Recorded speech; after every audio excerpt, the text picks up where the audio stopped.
first and last name and Yeah. spell it, please? Tiffany McGough, Tiffany McGough. Thank I am Tiffany McGough, and I'm a second grade teacher here at Edgerton Elementary School. Meeting on a regular basis for our visual supports grant was wonderful because we were able to talk about different ways that other teachers are using visual supports in the classroom, and how I could kind of work through some problems of like how I could use visual supports more for my students, and really, you know, engage them with those visual supports. So it was great to meet and share ideas and, you know, get support and help. So when we sat together and we were able to go over all of our different visual supports with all staff and all colleagues, it was a really, really good feeling to know, like, kind of how I had, you know, some background on it, and I was able to share that background, but also to know how much, like, all of the staff really does know and really supports visual supports, and looking around and sharing ideas. And it was just a really great feeling to be with all of our staff and talking about that. So it made me feel professional sharing it, you know, with everyone. So I've seen a lot of changes in myself with being more reflective about each lesson that I teach, and thinking about different things that I could bring into the classroom and work with the students on and visually support them, because I have all different types of learners in my classroom, and it really helped me to really see what I was doing for them and what I could do more of. And I think I've definitely tried to shape some changes and make some more visual supports in the room and stuff. So my favorite visual support in the classroom has to do with behavior management. I use Class Dojo, and it's actually a website that is really great for tracking points. So their points get tracked for positive behaviors, and you can do negative behaviors too. But I keep it up on our smart board for most of the day, and so students can see how they're doing, and they can see what they want to work towards. They can see when they earn a point, and it's a huge motivator in the classroom, and it helps having it right in front of their face all day long that they can see it. Class Dojo is new. I was looking for something new for behavior management, and I also liked that it had that visual support component to it as well, that it was something they could see when they earned a point, and so definitely utilized it more after being on the grant and learning more about visual supports and everything. I think it was, you know, went hand in hand. Thank you. My vision of working with students has changed since working with using visual supports. I have always loved working with students that have different needs all across the board, but it definitely has opened my eyes to how many supports we can really use with those students. And, you know, it's just not a classic schedule anymore. You know, there's so much more. There's so many more components, and it definitely opened my eyes to like how many different opportunities we have to really visually support all of those students and help them grow.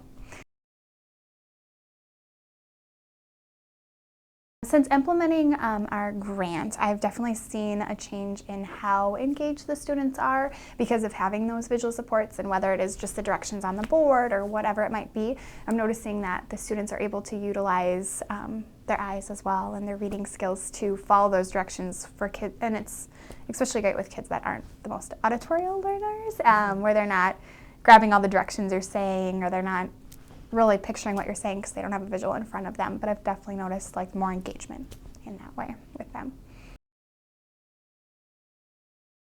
Being a part of the grant has been a wonderful, wonderful experience. I've definitely learned a lot. I've been able to hear a lot of ideas and information from other teachers, and I think it's really helped shape my practices and shape my teaching, and help me push day after day to try to be an even better teacher than I was yesterday. So.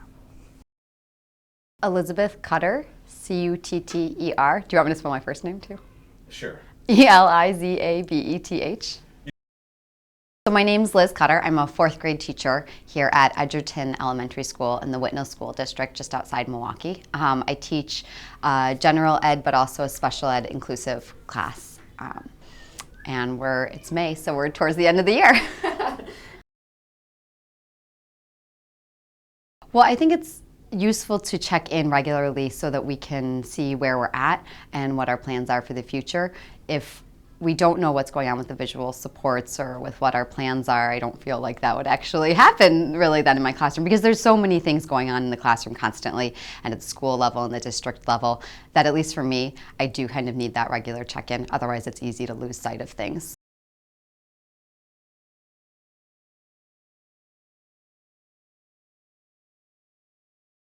So changes for students after I've implemented the visual supports have probably been an increase in independence and an increase in their own awareness of what they need to support themselves. So I use a lot of visual supports, from individual charts that the kids use to anchor charts to just other signals like a stop sign or the timer and things like that. And what I've found is that if I don't have a visual support in place, maybe just because I didn't realize or because it got left out with other things, the kids will often notice that and they'll ask me for what they need. So if they need the timer set so they can have that visual, or they will ask me, because I don't do mini charts of every single thing, but if they think it's something they need to refer back to, they'll say, hey, can we have a mini chart of that? It's absolutely something we do universally. It most definitely is not for individual students, in part, number one, because I don't want them singled out, but number two, because I think it's valuable for all of the kids. And my goal for all of them is to achieve independence and that self-awareness of what they need. I find myself changing more towards being aware of when a visual support might be valuable. There's just more times that I think about it, and when I'm making my PowerPoints, because we have those for every lesson in every subject area, would a picture added in here helped? Should I do an animation so not all the questions are present at the beginning? Do I need to bold certain words? So it's making me think critically about how I can best support the students' learning. I don't know if I'd say my perception of students with autism has changed, but I think it has affected my thinking around what I need to do for students with autism. So thinking about, is there something else that would help them to be successful here? Is there something that I'm missing as a teacher that I need to do so that they can still be successful? So anchor charts are a big part of my teaching in our classroom and the kids' learning. I sometimes struggle because I don't want it to be too visually busy, and we can't have all the anchor charts up at once. So I try to think about which ones are going to last the entire year that they always need to refer to, and which ones are particular to the unit.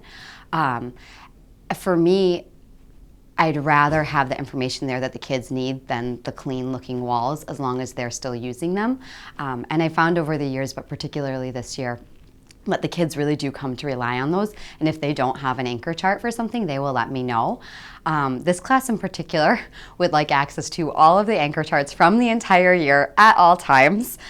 So this is something we've addressed in our community meeting. So on one of our walls, we actually have thick layers of anchor charts. There's like 5 to each place so that they can come back and pull them up if they need to look. An anchor chart is a way to anchor our learning. That's how I explain it to the kids. We picture that anchor holding on to the boat. So it's any large piece of paper with learning or pictures that brings us back to maybe core ideas or core strategies or skills, or even just classroom norms. So it's those big pieces of paper that cover my classroom, and they can range from anything from behavioral expectations or our class constitution to specific sentence starters for writing a lead in writing, to what we want to do when we're having a conversation, to how we do a math strategy. Because I can't have all the large anchor charts up at all times, and I want the kids' learning to be able to last, I often make a mini version so that they can refer back to it later. But there's additional reasons beyond that. So it's also, they're not always in the best position physically to see a large anchor chart, so I want them to be able to see it.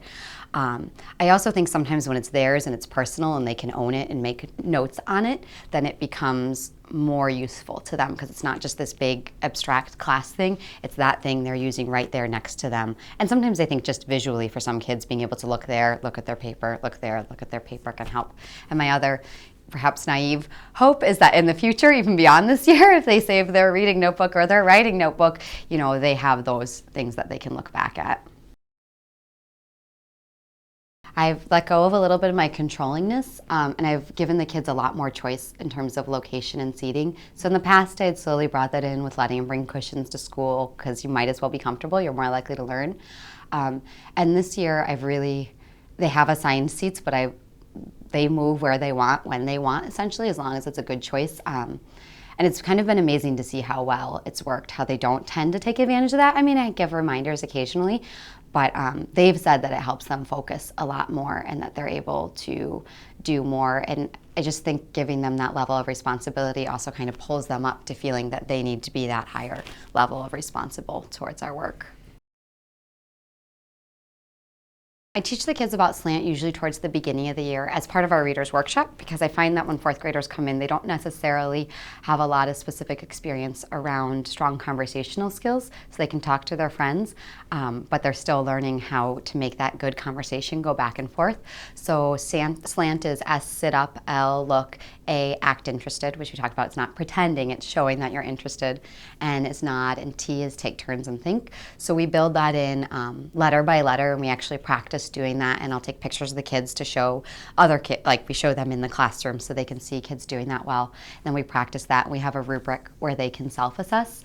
And for the kids, I think it just makes them more aware of that dimension prior to that time. I think a lot of them have not thought about what it means to have a strong conversation and what that should look and sound like. And so sometimes just bringing that awareness can help. And then it also gives me a really easy cue word when I notice that their bodies aren't at attention or they're not doing what they need to be doing. I can just say, hey, are we slanting? Make sure you slant, please. And you can see a lot of the kids just move themselves to be doing that. I mean, qualitatively kind of watching how the kids react to things, a lesson will run smoother when the directions are up on the board and they don't have to come interrupt me.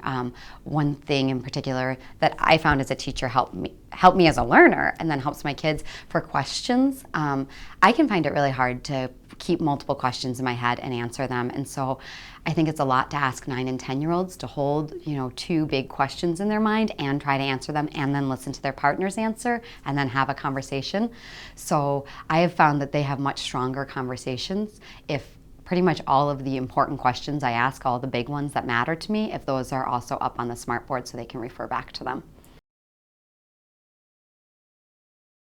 I've definitely noticed that the teachers' aides that work in our classroom with these students, they pull in those visual supports more. So if I've made it, they're kind of like, let's grab it and use it. And I don't know if that's something that would have automatically happened earlier. And then also with my co-teacher, who's the special education teacher in our room, she definitely uses the visual supports a lot.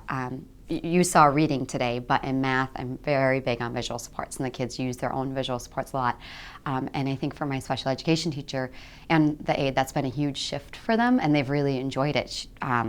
Barb has said it's been amazing to see the kids, just draw these tape diagrams, and the different ways they work with the math is completely different than before. And we've seen a lot of growth in all of our students, including our students who are classified as special ed. Rachel Medal, M-E-D-A-L. Rachel Medal, I'm a special education teacher at Edgerton Elementary School in the Whitnall School District. I think I have included a lot more visuals for students that I wasn't expecting needed them. When we put in visuals for the whole class, we noticed that a lot of kiddos who were kind of in those gray area ones who were just a little squirrelier on the carpet really were able to attend to the lesson much better and knew how to engage a little bit more with their peers or even to answer a question with the whole group. So adding visuals for some kids really wound up being a powerful tool for all kids. So we started smaller in literacy and kind of added them in throughout the whole day. Building some better routines. A lot of our students were kind of leaving the classroom whenever they wanted to, and it was hard to tell exactly where they were going or why they were leaving without physically stopping them. So we built in some walking passes at the door, so students are able to identify where they're going and who they're going to go with, so that they're walking safely in the halls. And they also build in where they're going next on the back of it. So if it's to return to the classroom, they're putting that piece on the back too. So they can independently tell a staff member in the room that they need a break or they need to leave someplace to take care of a need or a want. And can return safely when they're done. I think that our team has so much to offer each other, and sometimes education becomes such a closed practice behind doors, and people are doing such fantastic things, but just within pockets. So it's been really neat to be able to share out what other people are doing and being able to apply it into a different classroom or a different age group, just to be able to highlight some fabulous things that are happening around our building. I think using visual supports has been an easy way to collect some data. It's very visual for the observer as well. So we've put together a lot of different data collection tools, some of them including some electronic things where our paraprofessionals are using iPads to collect that data. They can identify when a student is using the visual based on them being able to manipulate it or move it from one place in the room to another place. It also allows them to be able to engage with a student and can practice those engagement skills back to them too. Well, when we can gather some of that data in the beginning, we can get some baseline data as to where a student is functioning, especially with independence, being able to see how a student can independently do a task or keeping track of how many times they're prompted. And then we can create some really solid goals using that data to push them to be more independent, needing less prompts and less teacher implementation and help with those. So the data that I collect to build student independence can be used to make some really solid goals for students to be able to motor through their schedules instead of needing an adult to come and tell them what's coming next. It makes them able to predict their schedule and can use some of those visual supports to do that. Visual supports have really helped my students to gain a lot of independence within the classroom, and it's also helped them to be able to engage with their peers. When they're supported visually with a sentence strip or the language that they need in order to interact with a peer, they're able to converse with them and have lots of reciprocal interaction. I think visual supports for students on the autism spectrum can be incredibly helpful for communication, using sentence strips or back and forth ways for them to know when it's the appropriate time to engage or how to engage. Sometimes it could be as easy as just a marker on a whiteboard and being prompted as to what the language is that they need. Using things to show whose turn it is, especially working in a small group so that they can see when their turn is coming and when their turn will come back again to them is really helpful. Collecting data with visual supports can be done in a lot of different ways. I use a lot of electronic data using things like Google Forms or surveys that both a paraprofessional could fill out or myself. Looking at how well they're independently using it, if they're using it successfully and when they're wanting to actually engage with somebody, and also with who they're interacting with to see if they're interacting with peers or with adults and the difference in those individuals. I think using visual supports has changed my perception on a lot of different students. Students I didn't think were able to communicate or engage with the class have been really successful in small ways. They enjoy spending time with their peers, and their peers really enjoy when they're able to join them. Visual supports has been a really great avenue for us to do some research in. A lot of my colleagues within the grant team and just across the school have mentioned how phenomenal of a change it's been when it's something so small. Using something like a help box on the board to list steps, they've been really surprised by how much of their class is able to motor through multiple steps without any redirection from a staff member. It really has kind of taken the pressure off of teachers and allowed them to be able to just kind of point rather than have to reteach something. The work that we do with all students with special needs can be incredibly challenging at times. I think using visual supports helps alleviate some of that pressure. It makes you more of a reflective professional to be able to think back to what's really working well and what things need to be implemented to try and make things a little bit more smooth.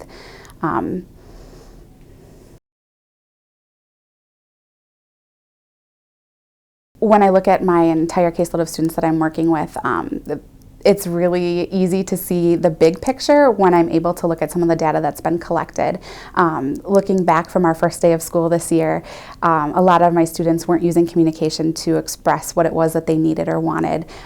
Putting in some visual supports and really keeping a close eye on that data has allowed me to see that they're capable of using these strategies to be able to express themselves and to communicate what their wants and needs are. I think when I am working with students on an individual basis, a lot of times I see lots of different behaviors that are coming out, and I know at that point they're hard to reach, and so they're not able to use a language strategy, and it allows me to be more proactive because they're capable of using language strategies to communicate what they want, but maybe not in that moment. So I can kind of meet them where they're at, but know that the next time I teach this lesson, I'm going to give them some more strategies and supports, and we're going to try it again. So we're going to back off for a little bit and give them some time, and we're just going to keep trying different strategies and supports because they have those capabilities. They just need a different support in that moment.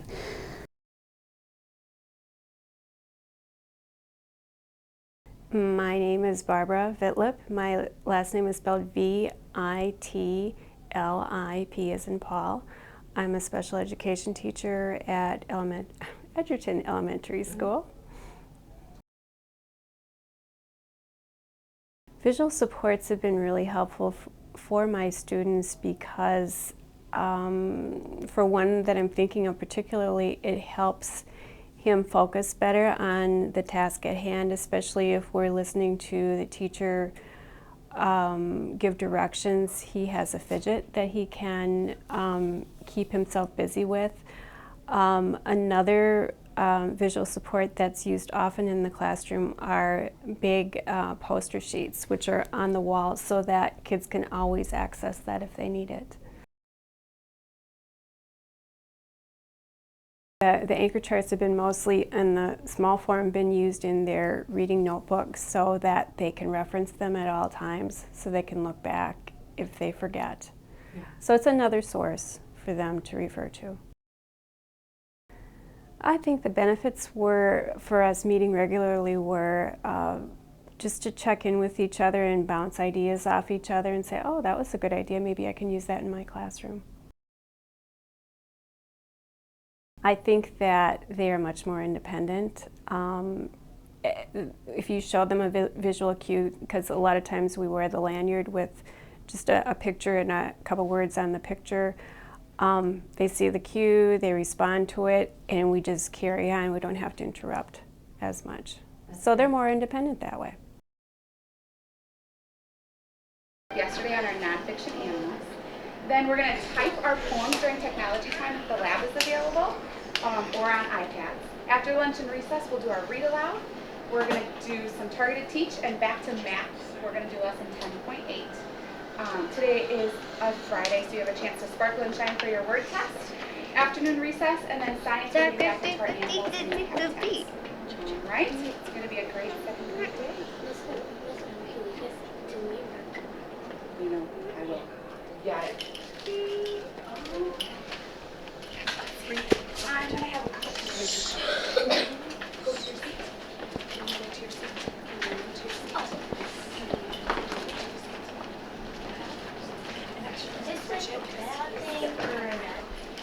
It's a good thing or bad thing?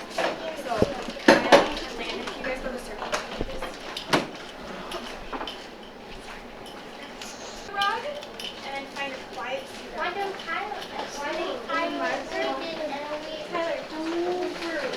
Where you need to be. Play to marker? Just like, using something hard right on.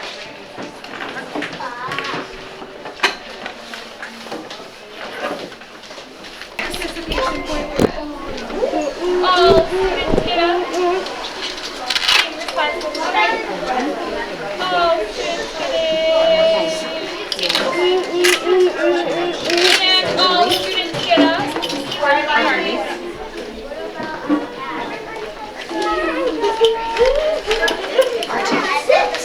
right.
Which one?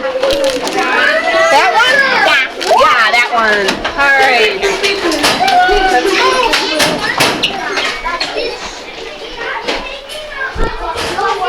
Hi.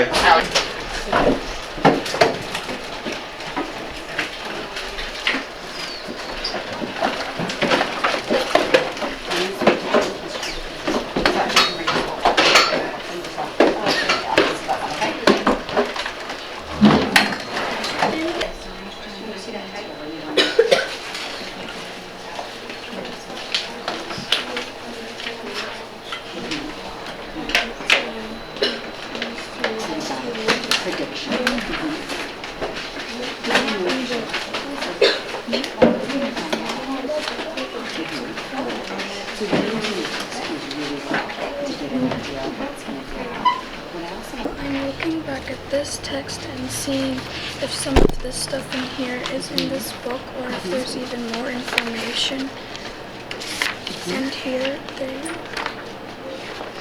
they told me how to pronounce a word, so sort of like definition, I think. Yeah, there's a definition of a word there. So one thing I also want you to be thinking about is when you're about the same topic, we're probably going to have we're probably going to have overlap of information, right? So you are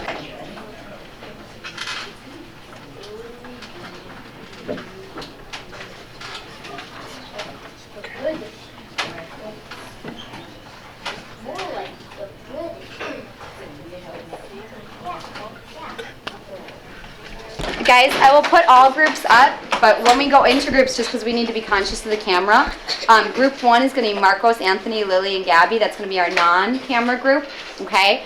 So I'm going to have you guys, actually, so McKenna and Teddy, if you can pop up, I'm going to have that group sit at that table for me, please.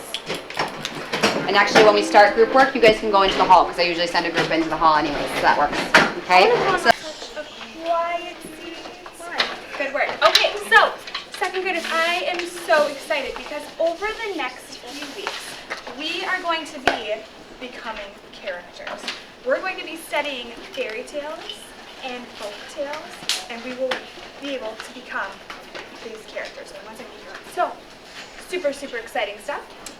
We are going to be becoming the heroes and the villains of all the stories, and we will be studying them and learning all about how those characters work. So, here's what I'd like you to do first. We're going to start off with the story. In this story, though, we're going to be looking for something. Because characters have what? What do characters have? Yeah?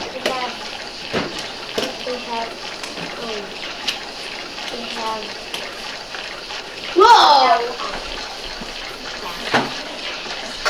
They have parts to play. Parts to play, and they have what?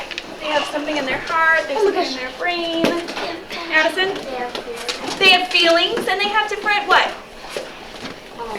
In their brain. They have some thoughts. They have thoughts and feelings. So I'm going to be reading you a story today. It's called The True Story. Oh my gosh, I Okay, so some of you might know what happened. So the true story of the 3 little pigs. Now, who do we see might end up being our main character? The wolf. It's a little different, huh? Emma. Fox. And are we going to see some pigs in here too? Yes. Yes. A lot of pigs. So here's your job. Here's your job. Before I read this story, you're going to think about different emotions, which are a state of feeling, something that we're feeling. You're going to think about what different emotions you might see in this story. Okay, so you might see hungry, you might see mad, you might see sad, different emotions you might feel. You are going to fill out one of these bingo cards. So there's 3 different options. You can either fill out the blank one, and what that means is you're going to come up with 8 of your own words, okay, which you might have 8 running through your head right now. Or you may fill out this one, which already has 4 words filled out for you, okay? Or you may use the one that already has smiley faces listed, which means you're not coming up with any of your own. You're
Why don't you practice reading it one more time to yourself and then Everyone has invented a science day, but they had a way to get out of it.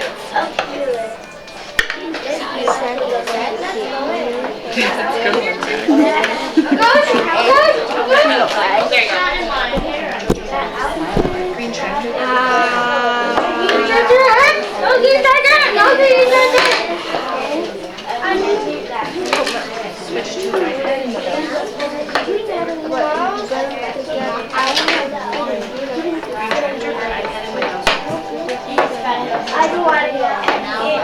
I don't want to go.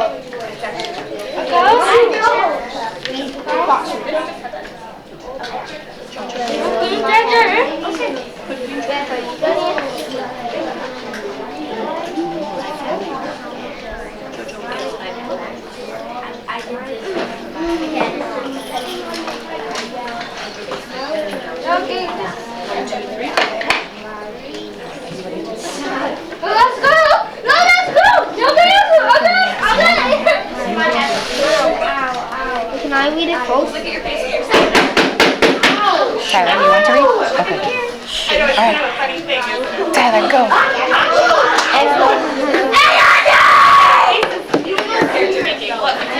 Read with lots of expression.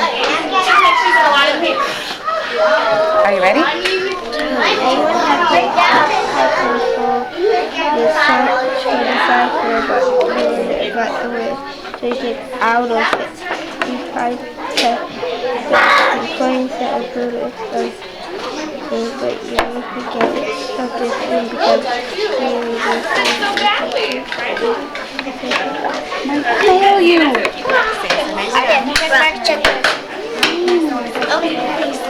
Now we have to read partners. Oh man. We all have cake.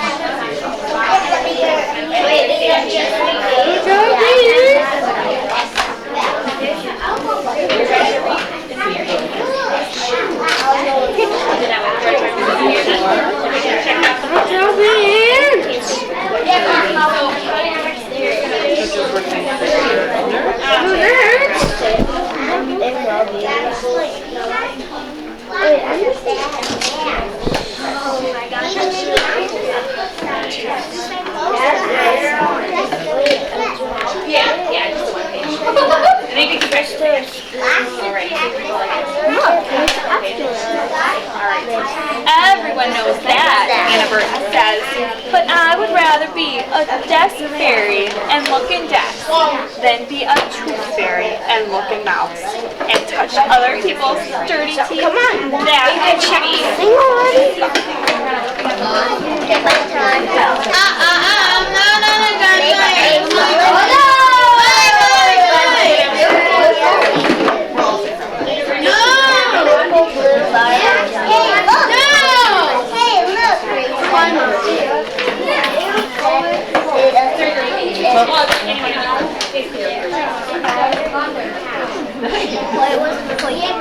Moments table.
What do we do?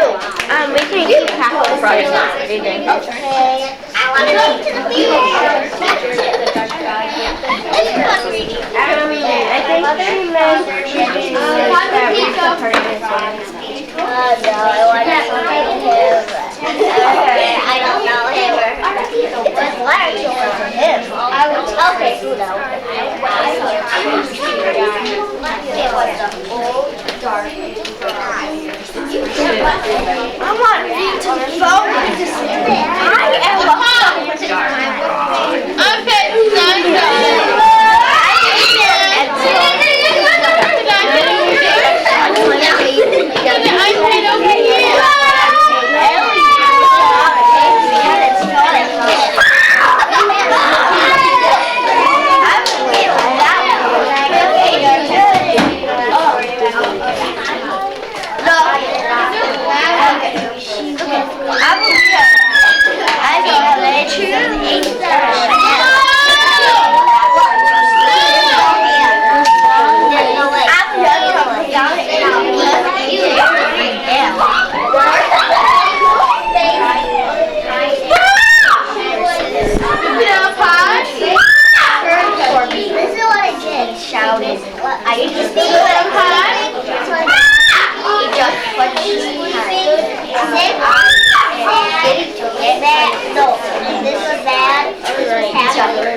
You can do more pages than I can do. That's my answer. Do you want to eat me? I'm going to play. I forgot to watch well, how do you I got to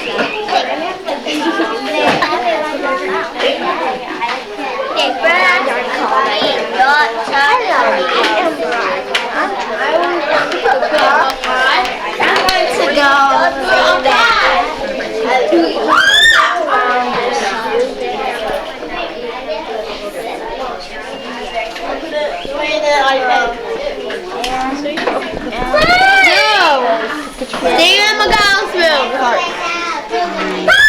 No. No, stay in the girl's room.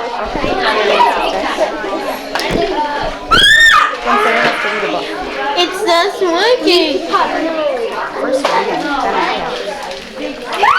We need snack.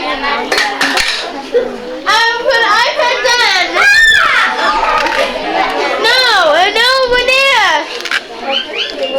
Can I have it?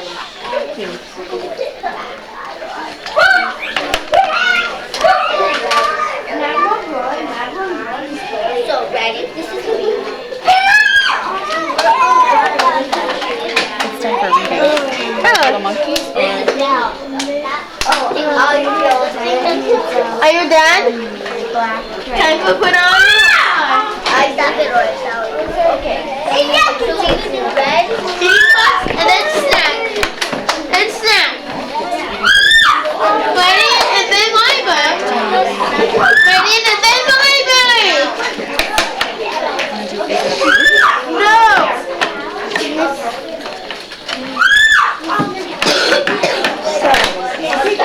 How did you? There's a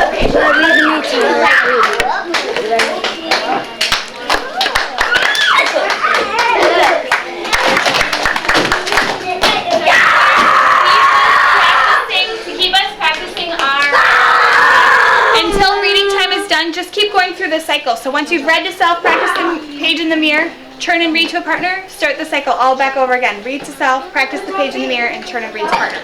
Okay, sound good? We will be on the We will be on. We will be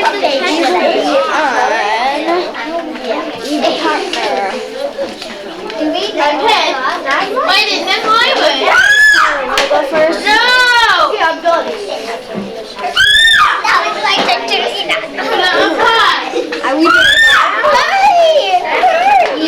Let them read it. Can you read it?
Let's do 5 more. 5 more. 10 more.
That's just 10, 9, 7, 6, 5, 4, 3, 2, 1, 0!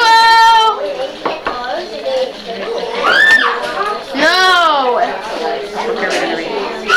My pets are done over here. Good job. It's done. Rest of the day.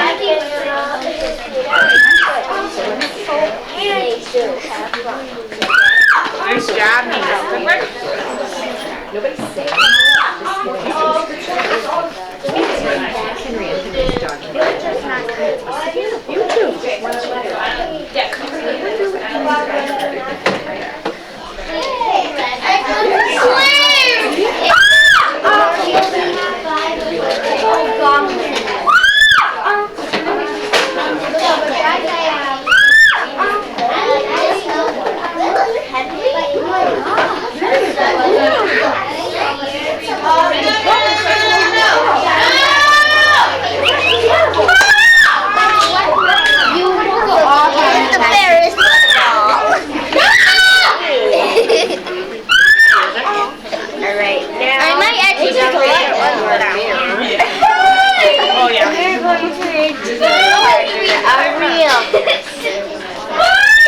Let's read to each other. Hello, Mr.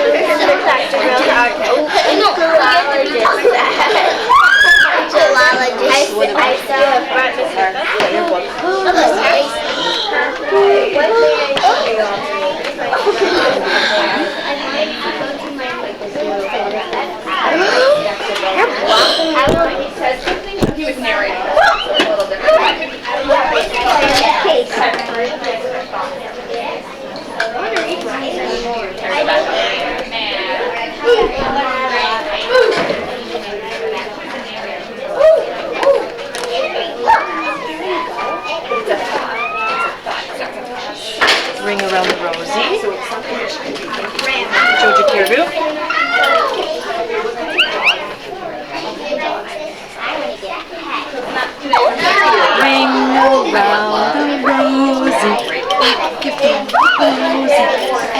she's beautiful.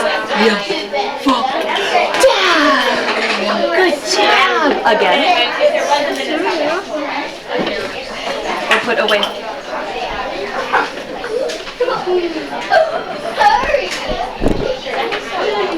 Number 3.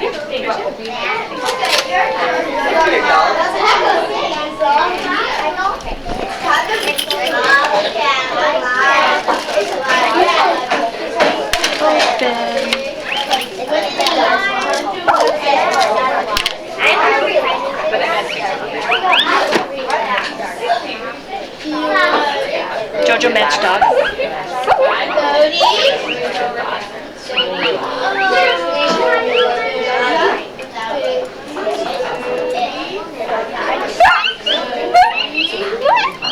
And pig.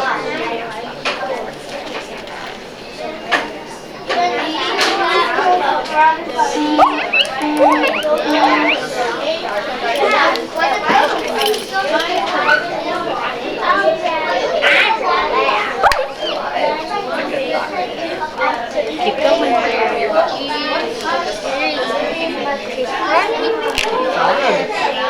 Here's Frog. Good job. Keep going.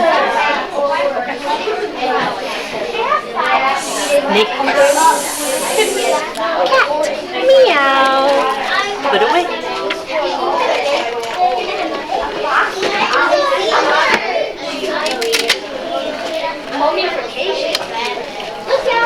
Time for iPad. Here you get iPad. Good job, Jojo.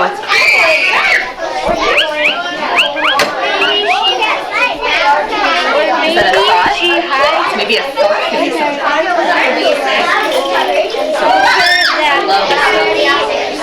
Jojo gets iPad. Nice job, buddy. You did great.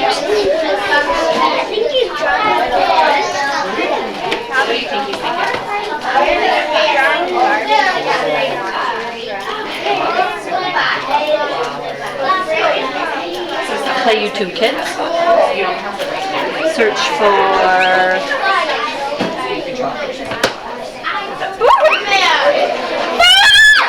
Here comes YouTube Kids.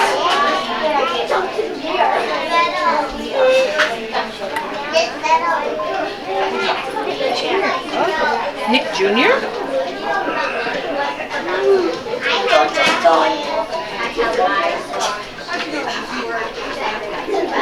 Nick Jr.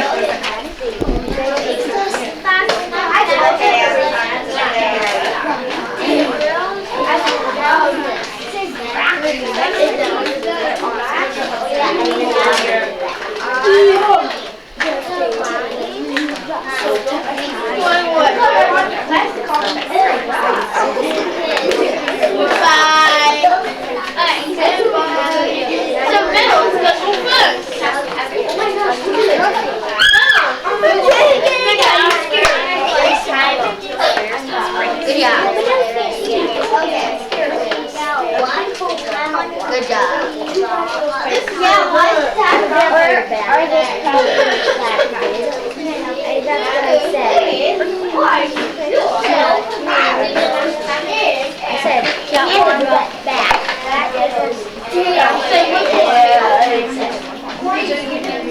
No, I'll live! Okay, what's that for the name? So I ring the rattle.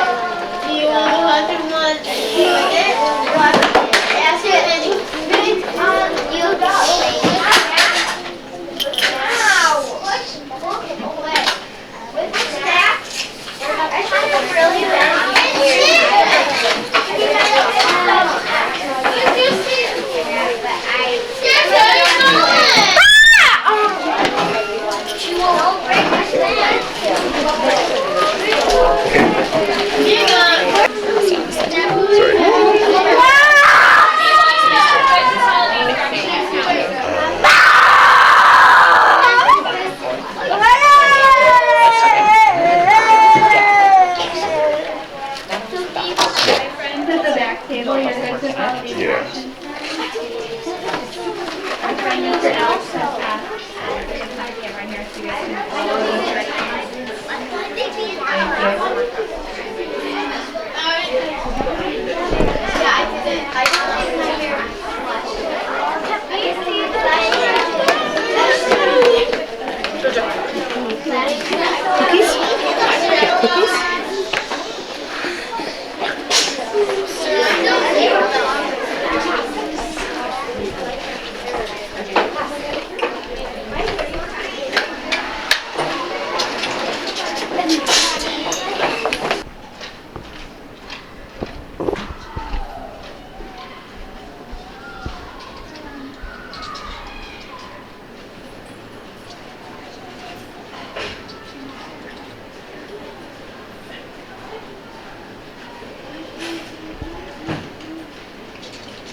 metaphor, the journey.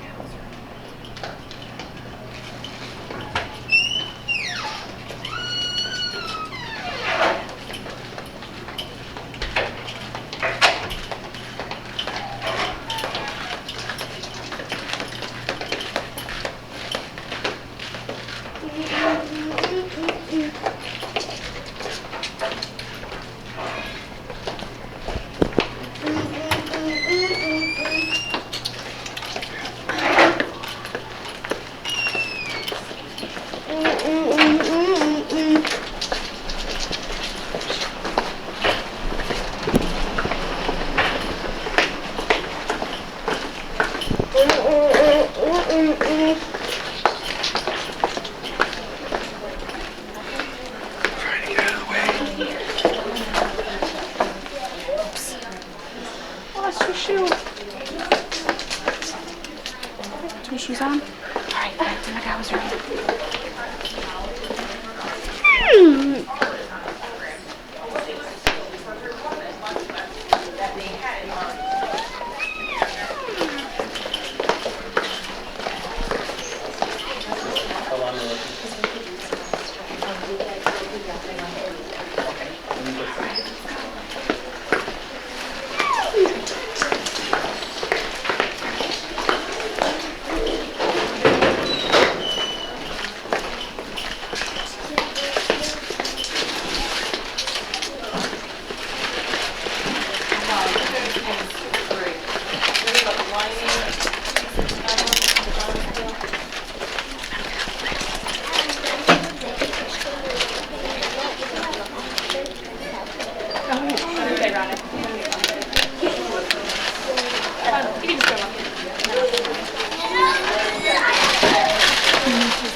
Right.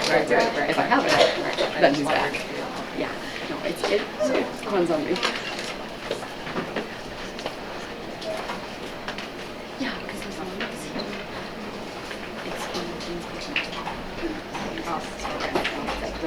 yeah. I mean, it's right. We talk about it, but it's absolutely it's not we're gone. Yes. Why do I have a line? Sorry, that's my fault. No, it's not your fault. They know better. You're right. I didn't set the time. That's my bad.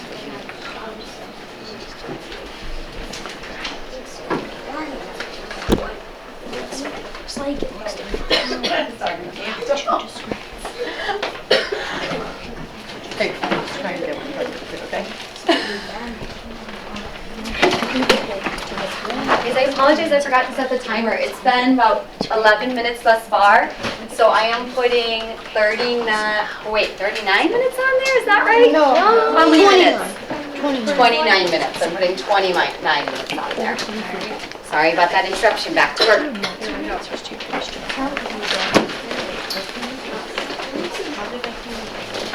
They, with the language. Am I done? No. What kind of language? Don't think. What kind of language? They speak in different.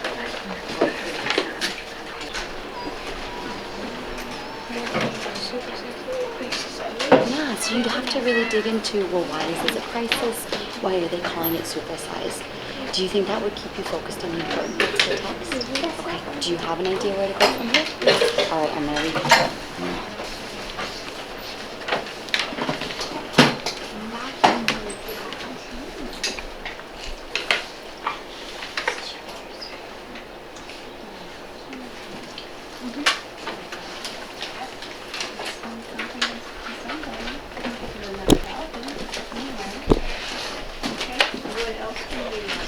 There's a very special word that we have to find. That's all I can.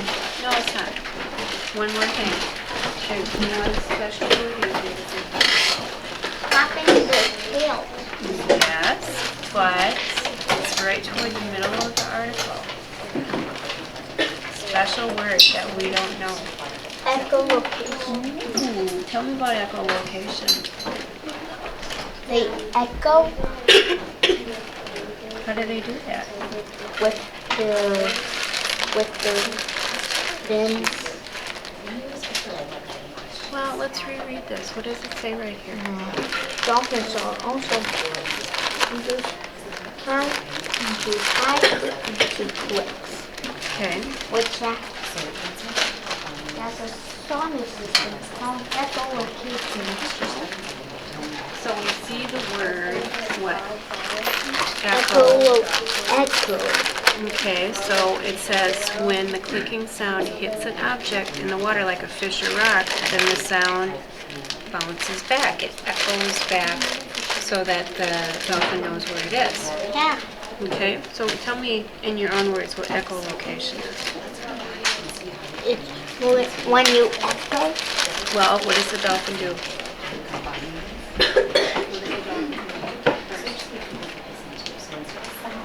High frequency. Make high frequency clicks. Okay. Then what happens?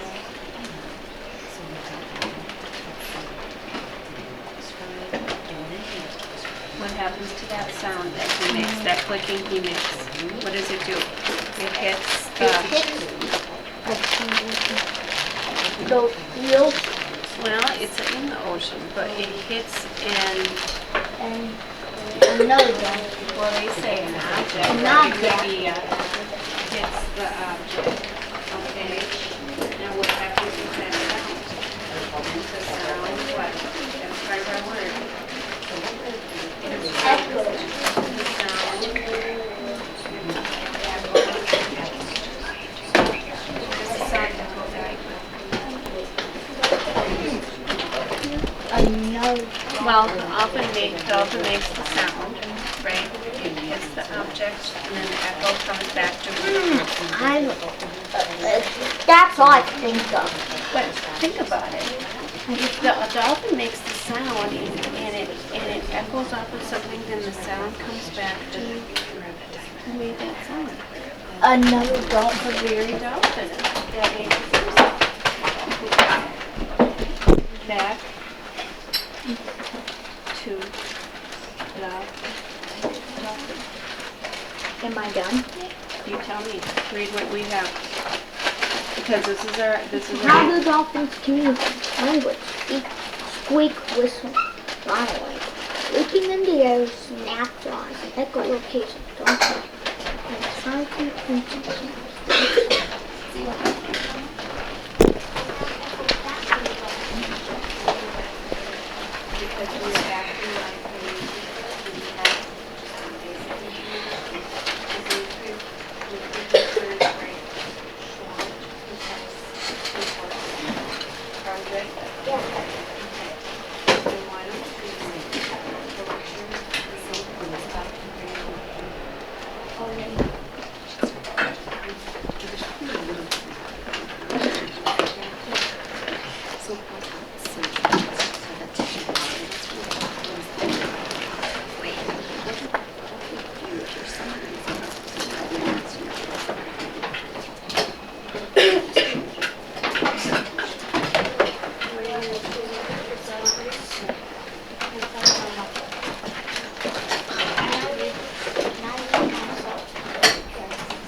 in real life.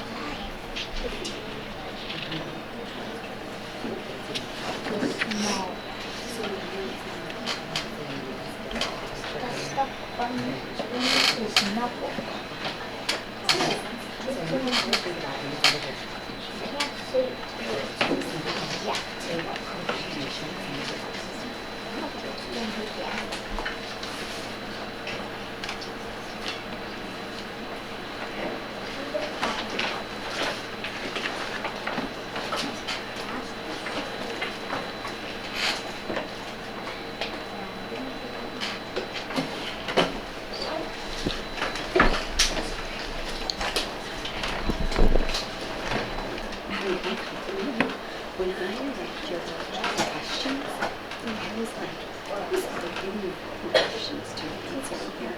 How did you come up with such strong questions? Yeah.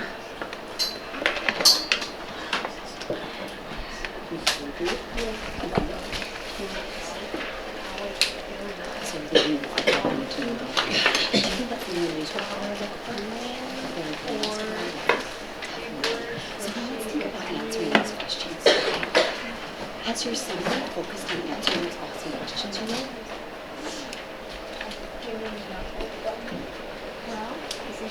I know you're not done yet, that's it. But have we answered those questions yet?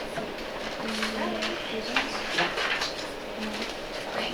So one thing that I think about the summary, when I like look at my awesome questions as this, I know that those questions can be really strong and really right. And so my summary, I would probably want to start answering that question. Yeah, so let's do a little squiggly line maybe. Okay, let's kind of start over. And let's make our summary focused on those questions you asked. Does that make sense? Because kind of talking about it like this to maybe really make it come alive. Or you do it in English too. But I also know I have to be careful for my love of numbers. Because sometimes when you affect numbers, that's when we refer to somebody that's highlighting the big information. Does that make sense? Because numbers tend to be multi-talented. Don't use them, but I want to make sure we're coming up with ideas first. So when we're going to do that tree, try and answer that question. Yep. That's how we're working together. So that's how I would like the question.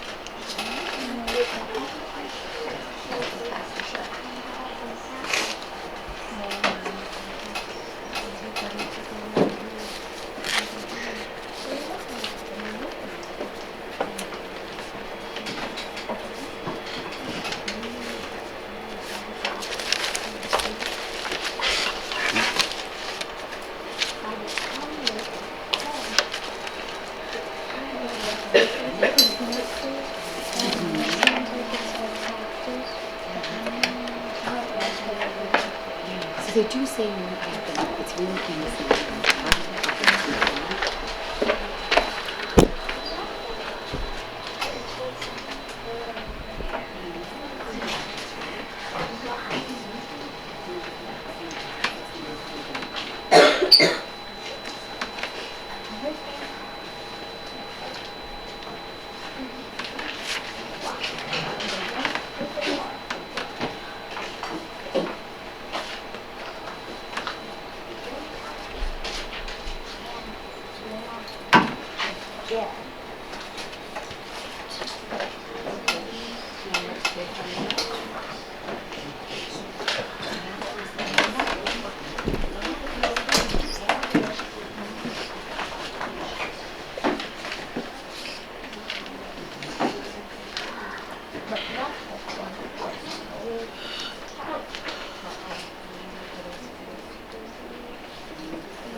That's still in the washer and in the dryer.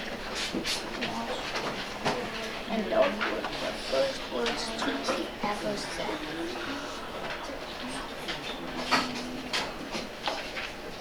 You know, did you ever have a stuffed animal when you were there? Yeah. I'm looking back at this text and seeing if some of this stuff in here is in this book or if there's even more information. And here, they told me how to pronounce a word, so sort of like definition, I think. Yeah, there's a definition of a word there. So one thing I also want you to be thinking about is when they're about the same topic, we're probably going to have we're probably going to have overlap of information, right? So you are going to I'm trying to use this. I'm gonna take one and then can you pass it down? You actually ended up in perfect. You want some with some words. Some words filled in.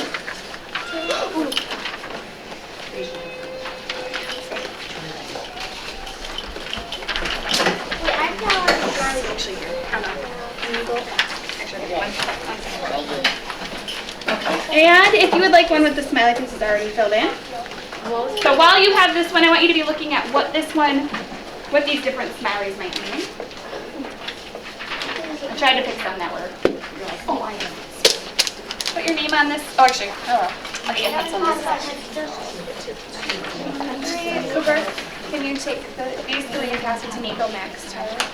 And now. Ooh, perfect amount. Can we get a pencil? I do have some more. And everyone will need a pencil because it's bingo, so even if you have the smiley face ones, you're going to be looking for these emotions. 2, 3, 4. Take one, pass it down your row. 1, 2, 3, 4. Take one, pass it down your row. 1, 2, 3, 4. Take one, pass it down your row. 1, 2, 3. And, actually take one more, please. Okay. So I'm going to give you a couple minutes, those of you that have some that are filled out or some that are not filled out, to go ahead and fill those out, please. Those of you that have a smiley face one, you can be looking and maybe you're making a note of what those smileys are saying. What is Name on it, and then you can read the everyone can read the directions on the bottom, too. My pencil broke.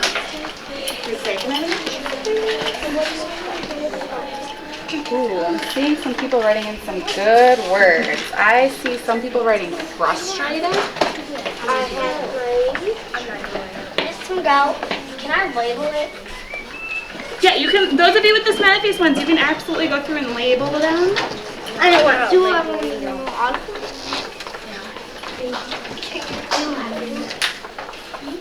You can. What if you don't know how If you, Annalise brings up a really good point. If you don't know how to spell the word, just try your best.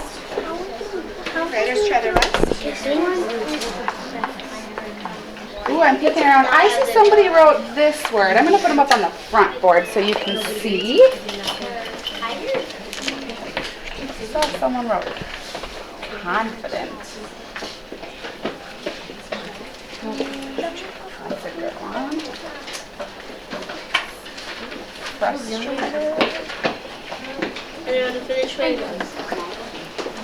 Singing Excited. excited.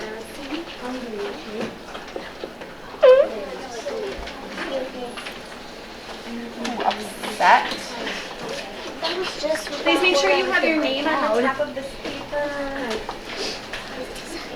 I don't what do we what do I need the iPad for? I see some people writing sad.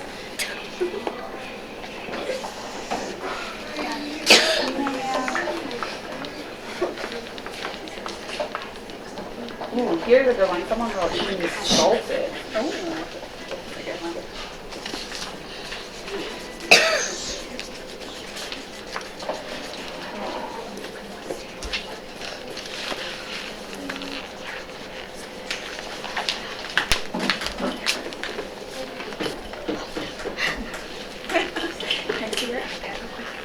Because you're going to do pictures of me, right? When I'm leaving? Is that what they told you? I don't know yet. You don't know yet? Okay. They just told you to have an iPad? Alright, you'll need it out of the case. We'll set it right here for now, but you'll need it out of the case to do your job. Finish later. Alright, friends, I'll give you about 1 more minute.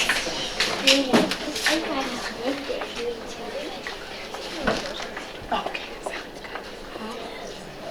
good. Looks like most of my friends with the full bingo board to fill in are almost done. Have them finish filling those out so we can get started with our story.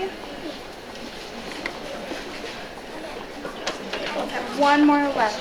So yeah, could be either one, right? We're gonna get one more, we're gonna get started. There's some ideas on the board if you have those yet.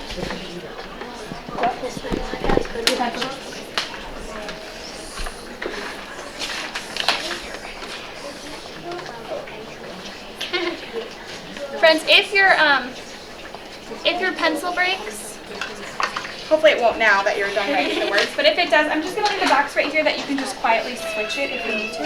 If it works, it probably shouldn't now that you just need to do Xmas, but just in case. All right, my friends.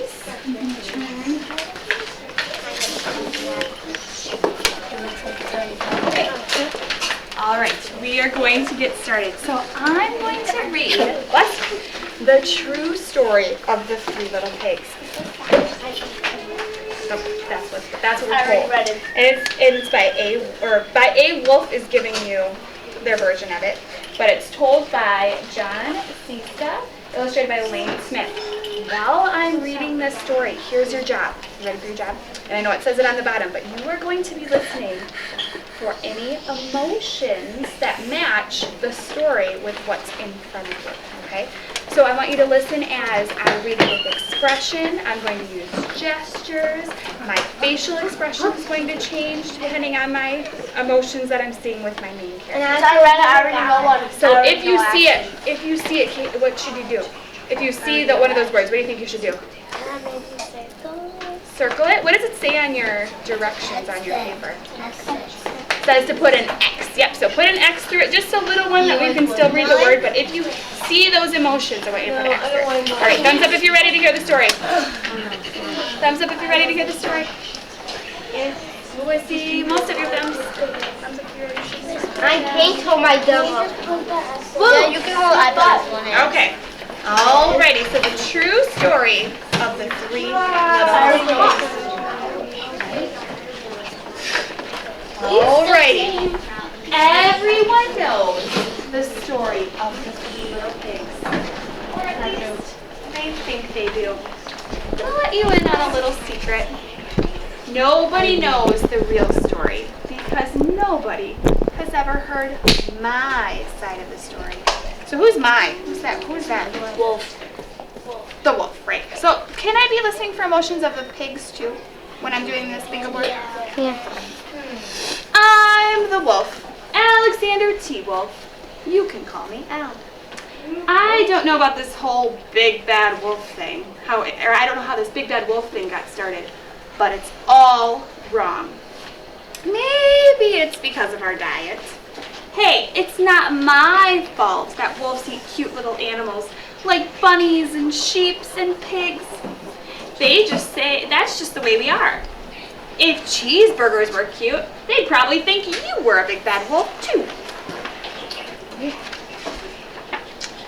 But, like I was saying, the whole big bad wolf thing is all wrong. The real story is about a sneeze and a cup of sugar.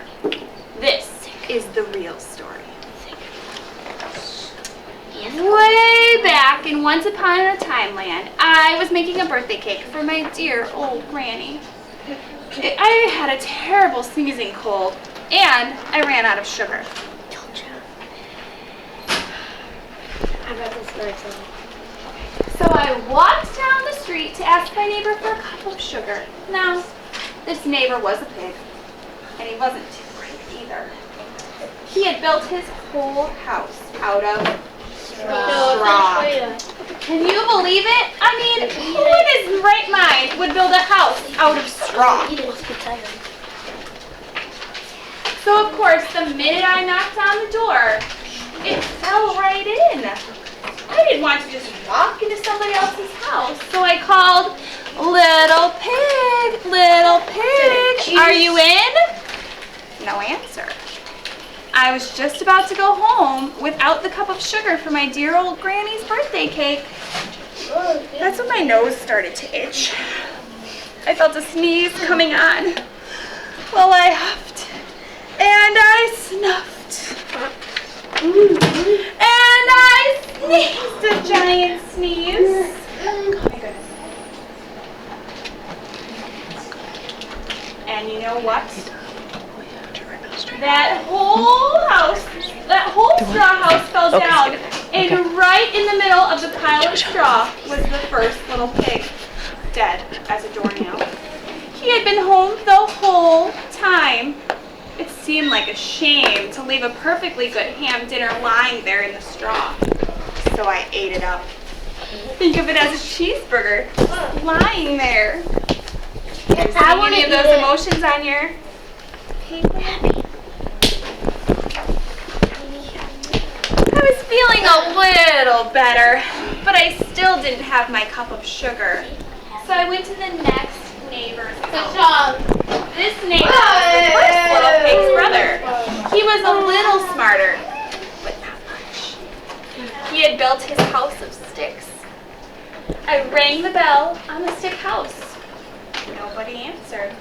I called, "Mr. Pig, Mr. Pig, are you in?" He yelled back, "Go away, Wolf! You can't come in. I'm shaving the hairs on my chinny chin chin." Any pig emotions you have to sing on your board? I had just grabbed the doorknob when I felt another sneeze coming on. I huffed and I snuffed and I tried to cover my mouth, but I sneezed a giant sneeze. Achoo! And you're not going to believe it, but this guy's house fell down just like his brother's. When the dust cleared, there was the second little pig, dead as a doornail. Well, you know, food will spoil if you just leave it out in the open. So I did the only thing there was to do. I had dinner again. Think of it as a second helping. I was getting awfully full, but my cold was feeling a little better. And I still didn't have that cup of sugar. "Mr. Pig, are you in?" And do you know what that rude little porker answered? "Get out of here, Wolf! Don't bother me again!" Talk about impolite.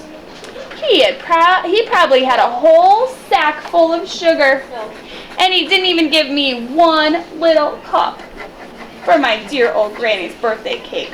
What a pig. I was just about to go home and maybe make a nice birthday card instead of a cake. When I felt my cold coming on, I huffed and I snuffed and I sneezed once again. Achoo! Then the third little pig yelled, "And your old granny can sit on a pin."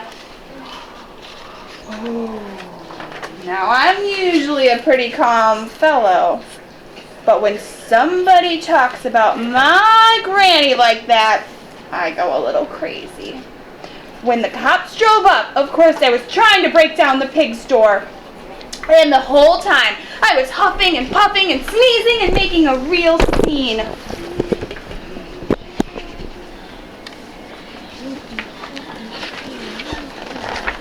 The rest, as they say, is history. The news reporters found out about the two pigs I had for dinner. They figured a sick guy going to borrow a cup of sugar didn't sound very exciting. So they jazzed up the story with all of that huff and puff and blow your house down stuff, and they made me the big bad wolf. That's it, the real story. I was framed. But maybe you could lend me a cup of sugar. No. All right, check your bingo boards. Make sure you marked off all of your words you saw. We have two more on the top side. Here's what I'd like you to do. I have three more.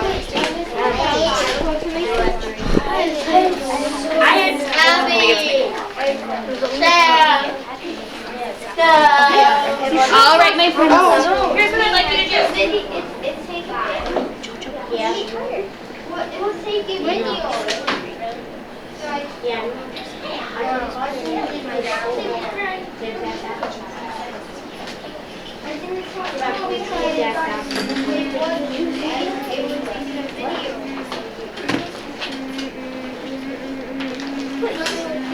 please put your paper, your motion paper in the candy basket, or the food basket. We're going to talk about that. Put plates and desks will be back on the rug. Actually, your pencil. You can keep your pencil.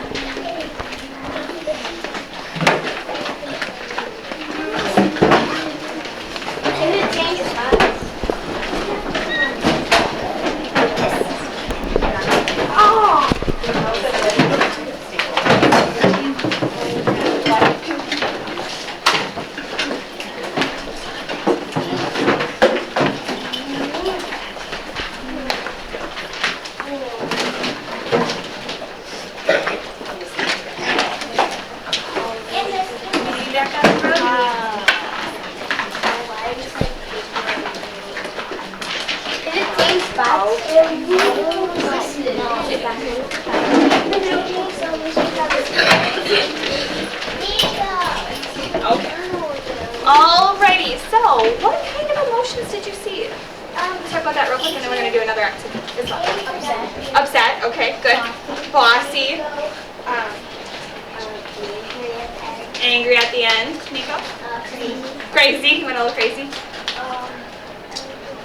Hungry. Frustrated. Good words. Okay, maybe a little silly. Sick? Yeah. Actually.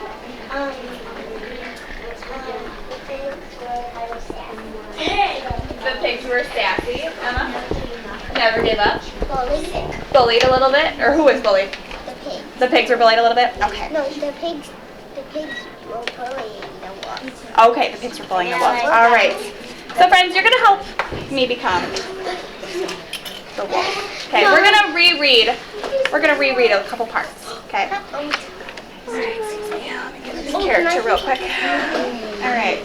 So you're going to help me become the wolf. Now, here's what you're going to do. I'm going to reread a few parts. You're going to use, when I tell you, so you can keep it in your lap for right now, you're going to use a mirror. Did you, by the way, let's back up just for a second. What did you notice me doing throughout the story? What was I doing? Thinking about those emotions. Let me talk about that for a second. Next. You were, like reading the characters, and changing your voice. I was changing my voice to sound what? Either, what was I changing my voice to do? To be like the wolf, the pigs. Okay, so to be like the wolf, so I was talking like in a mad voice when I was mad like the wolf, and I was talking in a sassy voice like the pigs. When the wolf had you had to pick up on When I what? When on the wolf, like in the story, he was sneezing. Okay, yeah, so I was actually sneezing like he was. Yep, what else? You were talking in a characteristic voice. Okay, in a characteristic voice. Good. Anything else? Did you notice anything with my face or my Oh my gosh, movement? I had it. You made your face like maybe the wolf's face would have been in the story. Okay, so I try to like make my face like the wolf's face, or if I was mad, I made a mad face. Good. What else? You were huffing and puffing. Huffing and puffing like they really said. I didn't just go, and I huffed, and I puffed. I went, and I huffed, and I puffed. Good. Cooper. Expressions. Yeah, okay, so I had lots of expressions. Now, you are going to get a chance to help me out with the expressions. You get to become the wolf. So I'm going to give you a mirror. Now, you're going to share it with someone next to you. Okay, so you're going to take turns with it. Now, we're going to use it at a certain point. Okay, so I'm going to yell out when it's time, Cooper and Brock. I'm going to yell out, mirror check. Okay, and that's when you're going to look. You're going to become the wolf or the pig, depending on where the story lies. And you're going to become that character. Sound good? And you're going to look and see, ooh, what's up? I take it. Okay? So, you can have Emma, Anna, you can share. JC, Caitlin? Actually, yeah, okay. Tyler already has one. So some of you might end up with your own, some of you might end up sharing. I have to have my own. Next.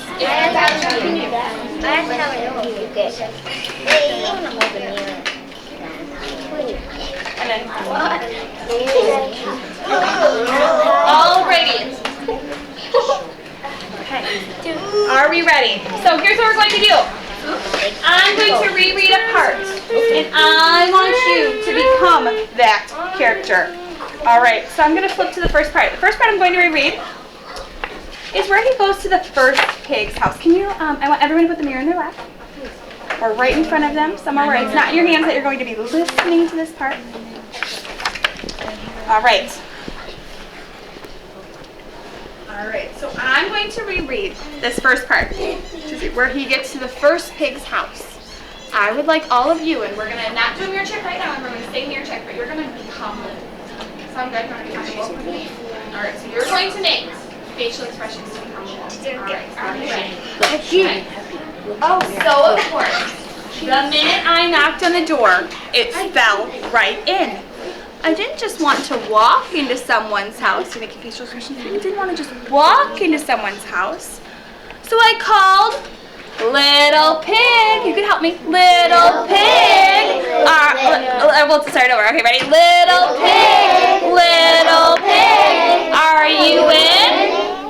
No answer. I was just about to go home without the cup of sugar when, for my dear old granny's birthday. You open the egg? Then, when my nose started to itch, I felt a sneeze coming on. Well, I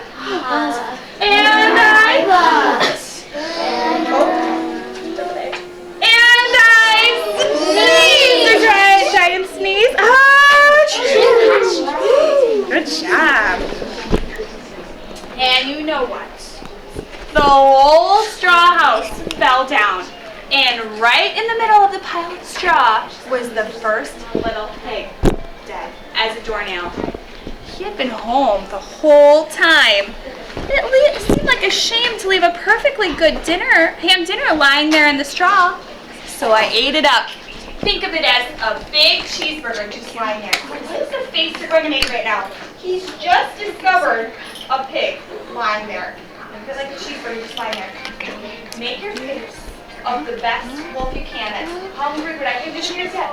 That's hungry. He just found a pig. Will you do something? Use your mouth. It says stretch your neck. Oh, are you licking your lips like tasty? Are you rubbing your bellies like, oh my gosh, this looks delicious. Show me your best wolf look. Show me your best wolf look. You're hungry. Okay, now do a mirror check. What do you look like when you're a hungry wolf? Do you do say or do?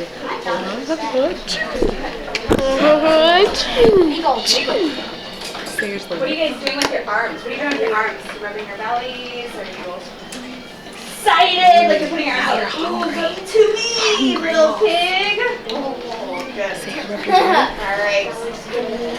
So, let's talk about those mirror checks. Looking at your faces in the mirror, does that make you feel like you're in the story? Like you're really that character? Good. You want to try another one? Yeah. Can you open it? Okay, so this one's a little different. Hungry. Ready for this one? Okay, mirrors down. All right. No. This is a different feeling he's got right now at this part, remember? Sorry, went too far.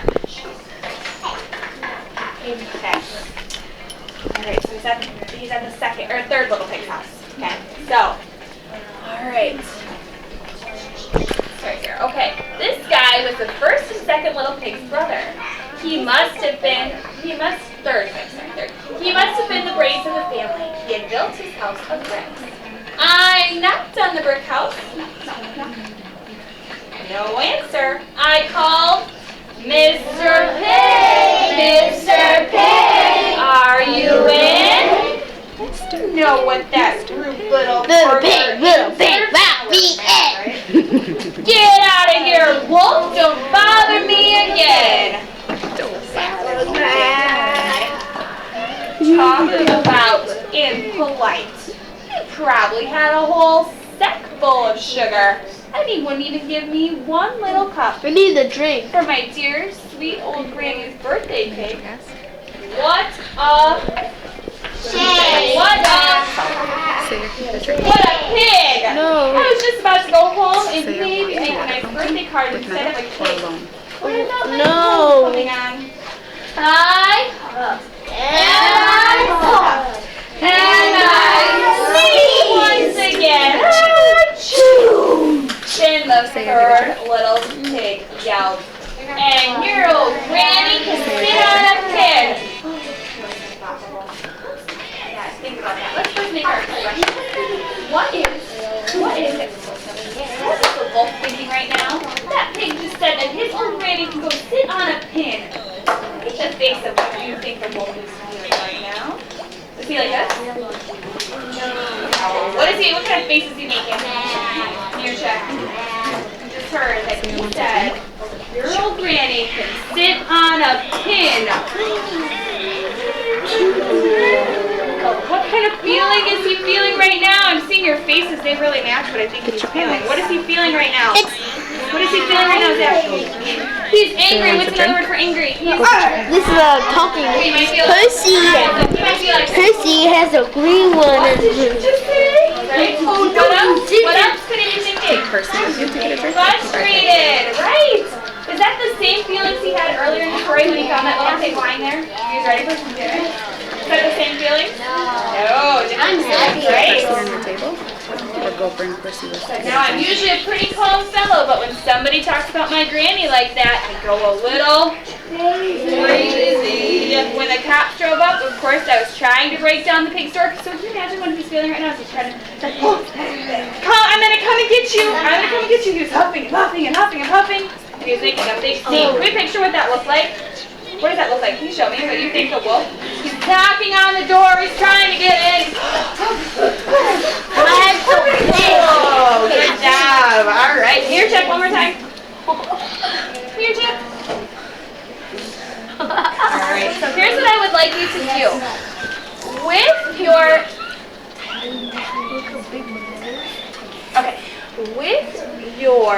neighbor next to you, you're going to turn left, right. You could actually, those of you that have a mirror with someone, you could just talk to that. I would like you to talk to the person that has a mirror. There's a few of you that have one of your own. You can turn and talk to someone that does.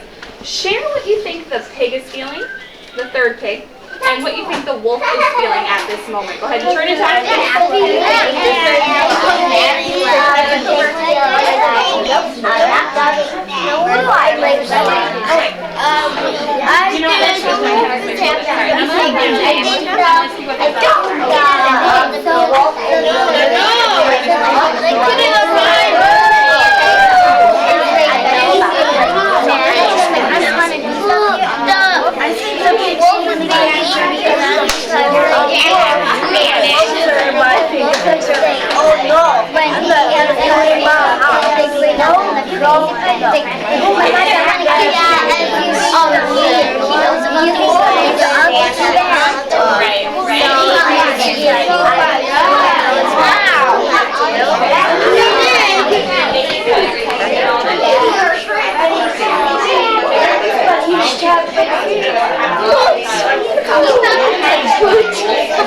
That's so silly.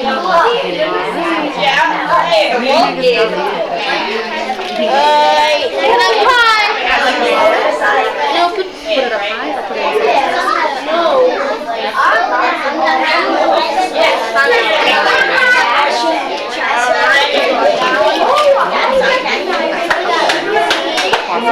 No. Say no, please.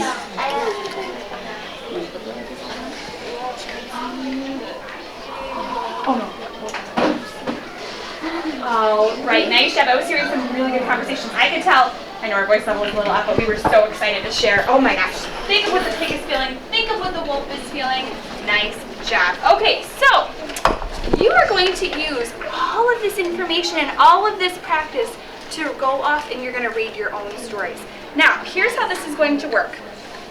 You are going to work when you're doing independent reading. You're going to work with a group of 3.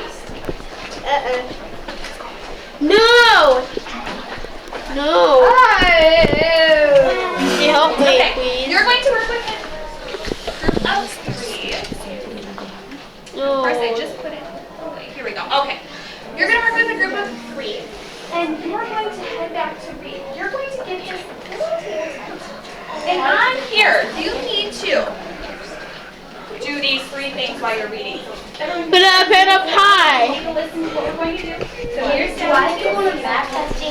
love the way that the green row is ready. I love the way that the orange row is ready. So here's your job. Here's your job. You're going to read to self first. So that's why I asked you to say that. No. No drink of water. And you're going to that you would like to read with your group. Then you're going to practice the page in the mirror. You're going to take the mirror. You're going to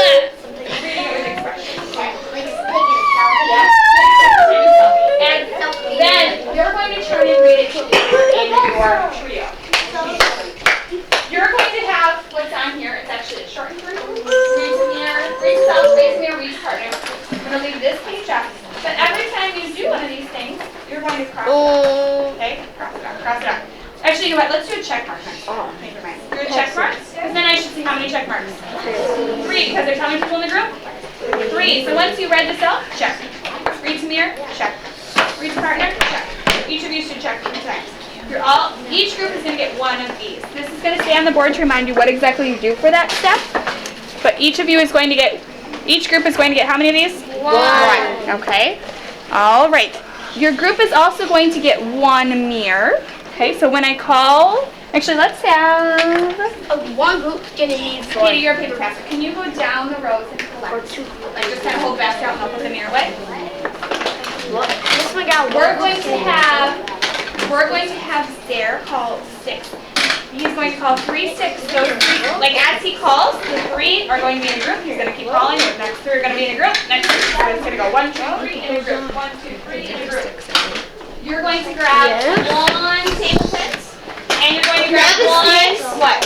1 mirror. 1 mirror. So 1 mirror, 1 table tent, and find a spot to read. Okay? Okay, so Katie, Katie, you could leave those for right now. Are you gonna be the whole day? There's still a couple here. That's okay. We'll take it. And then when they're in a group. Alrighty. What about your other one? Okay, so the 3 people that Sarah calls are in a group. Sarah, Cooper. And actually not Cooper, because Cooper you have to go to Corpus. So you can head on down. Well, can you tell me who You know what, let's have you practice. So you could be in a group. So Cooper, Evangeline, Isabel are in a group. So grab a mirror, grab a table. JC, Grab a mirror. Find a spot to read. Zach, Natalie, JC, Zach, Natalie. Jojo, Aaliyah, Max, And Max. JC, or Jojo, Aaliyah, and Hayden, Brock, John, Emma, and Hayden. Okay, and Hayden. Emma, Caitlin, Landon, and then she's got this. Head off to Nico, Emma, Caitlin, Emma, Caitlin, and Annalise, Landon. You're with Emma. Edison, Kyle, Tyler,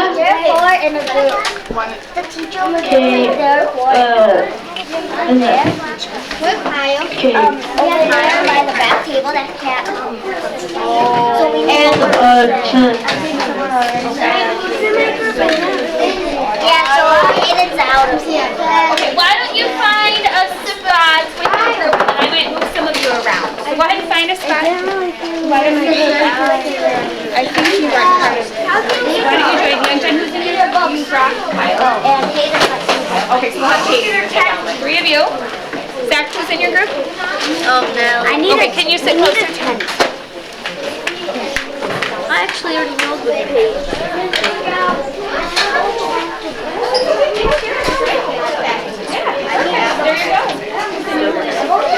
Okay, so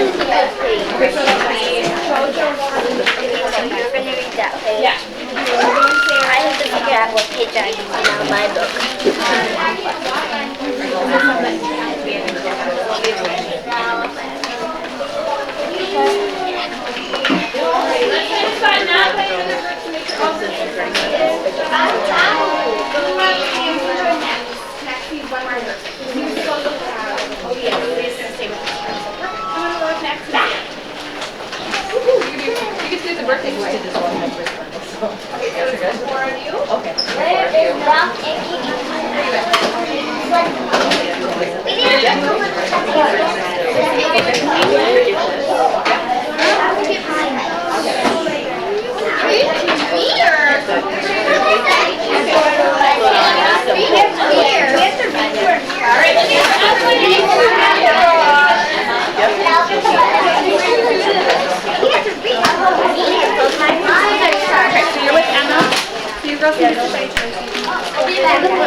Wait, I gotta go to another page.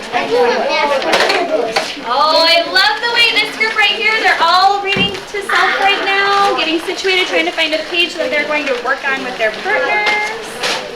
Well, next you can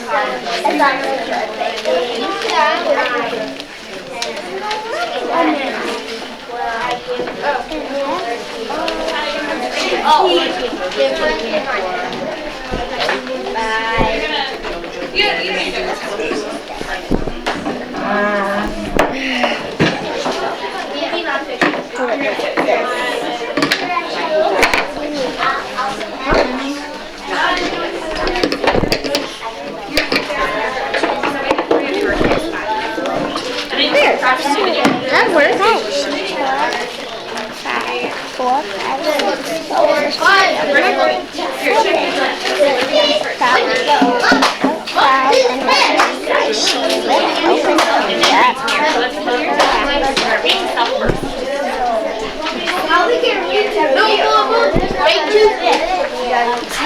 4, 4 little monkeys. No. Read to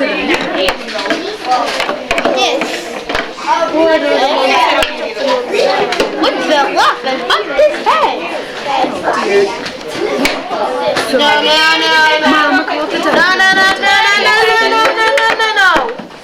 No, reading done. Friends, here's how reading to self would look. Finish reading. Well, first you're going to read to self. Sorry, I'm going to say read the mirror. So you're going to read the page, and then maybe you're going to grab the mirror and go. No, one more.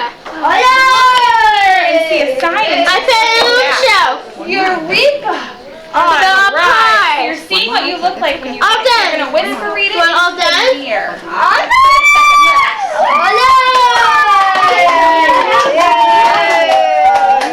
The memes could do this. The memes so the memes could just. Oh yeah. Okay. Isabel.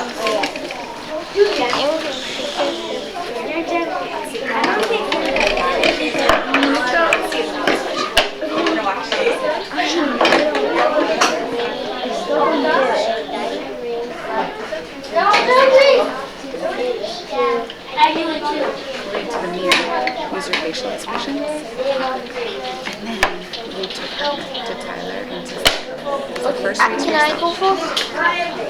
First read to yourself. I went to first. And read to the mirror.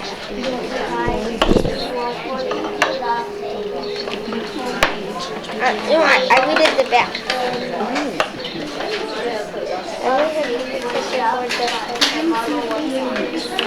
Why don't you practice reading it one more time to yourself and then Everyone has invented for science day, but learning how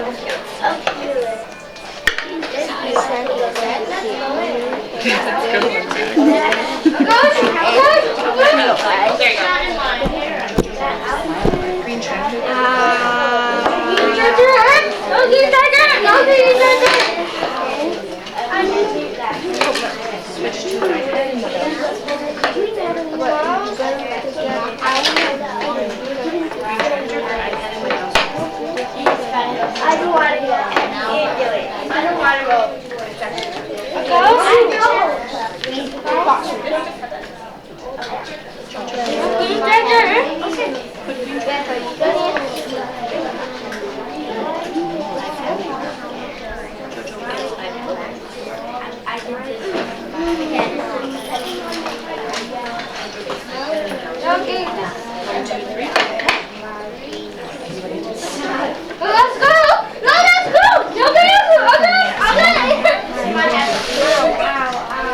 read it both. Tyler, you want to read? Okay. All right. Tyler, go.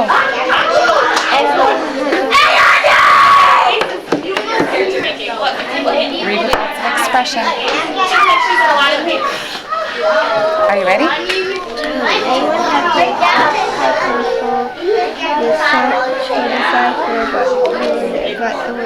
Take it out of it.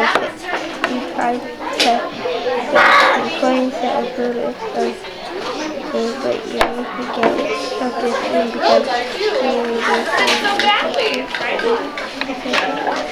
Fail you. Okay. Now we have to read partner. Oh man. We all have shades.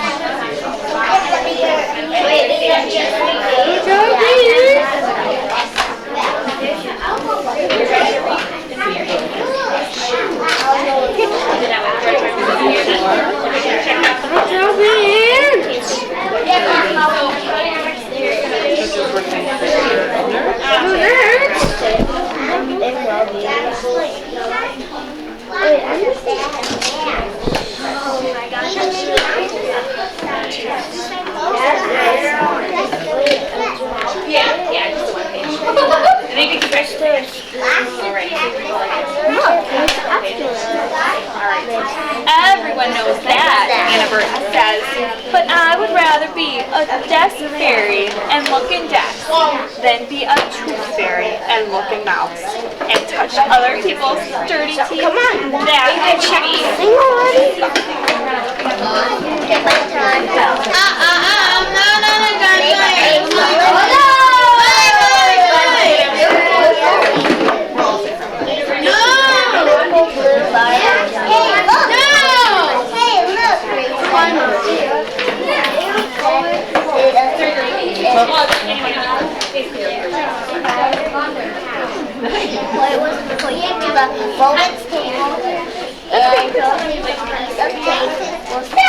Or you could just wait. Either way is fine. A little card or something.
What do we do?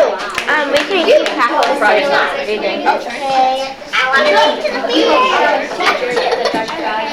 It's fun reading. I think she meant reading that reads the part of his speech. No, I want to know him.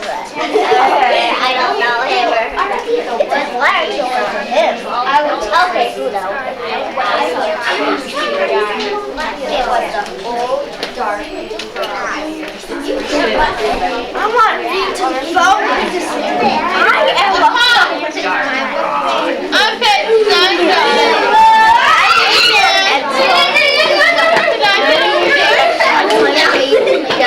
I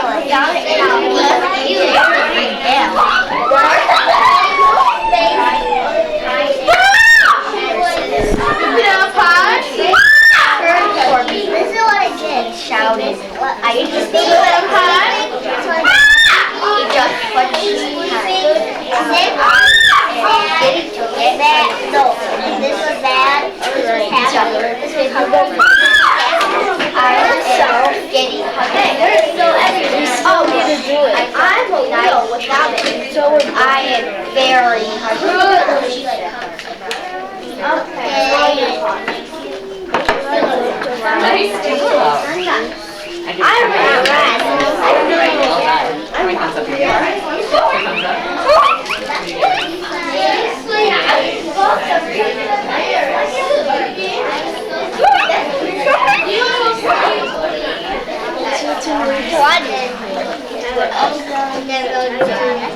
You can do more pages than I can do. That's my answer. Do you want to eat me? I'm going to play with it.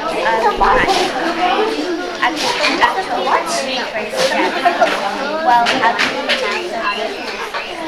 I guess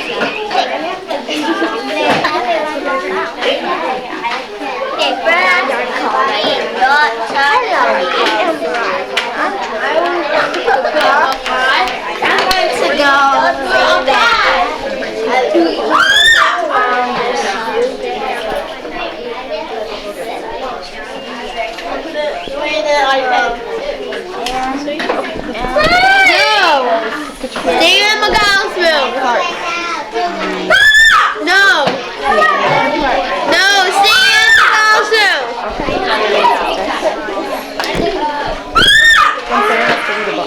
It's not working. We snack. I'm put iPad down. No, over there. Can I have it?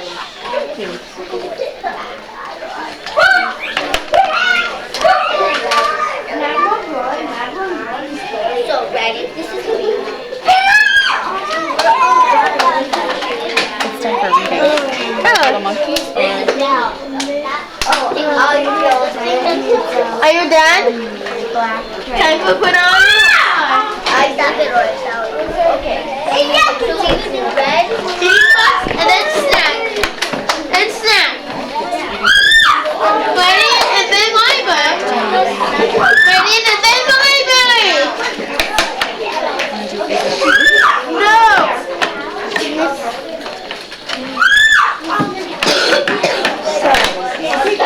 How did you?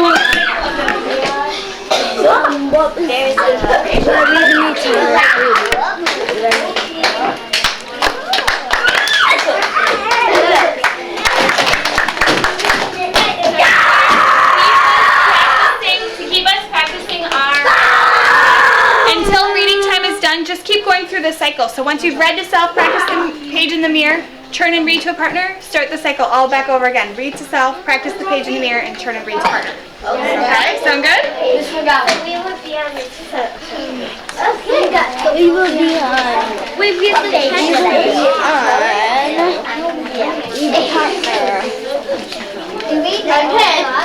Wait, is that my way? Go first. No! Okay, I'm going. That was like the turkey nut. I will do it.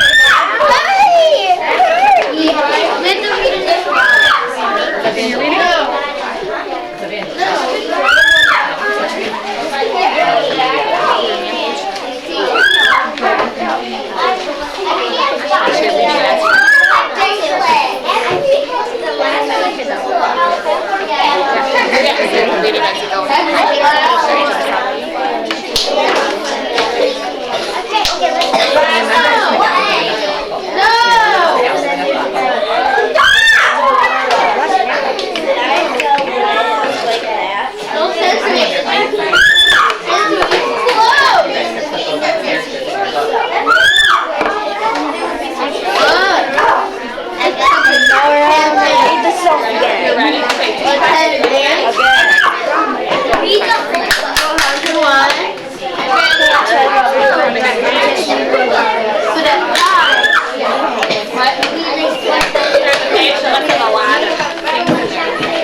Jojo picks green tractor.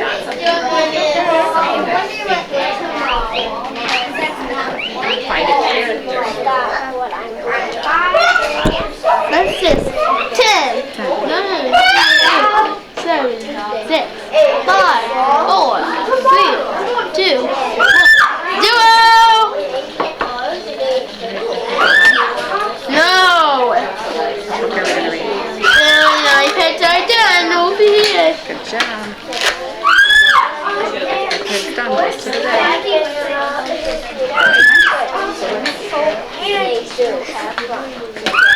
Nice job, Nina. Good work. Nobody's saying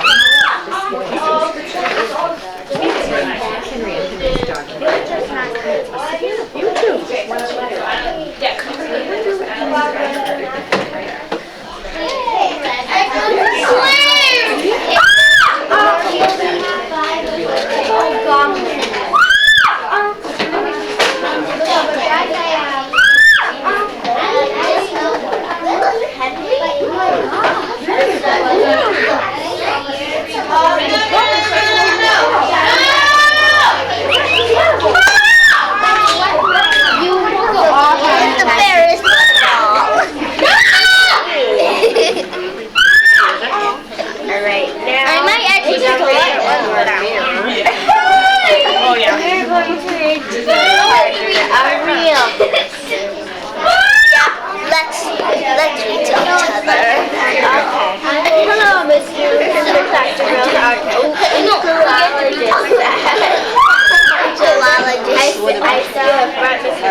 He was narrating a little different.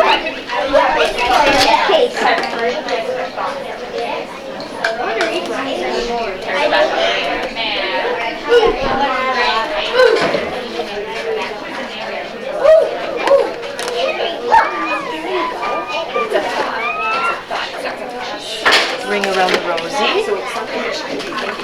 Jojo Caribou.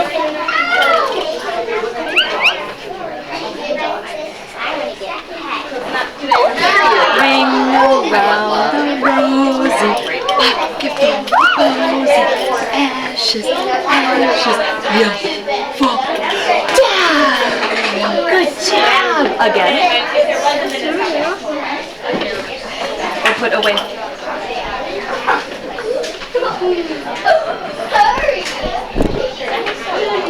Number 3.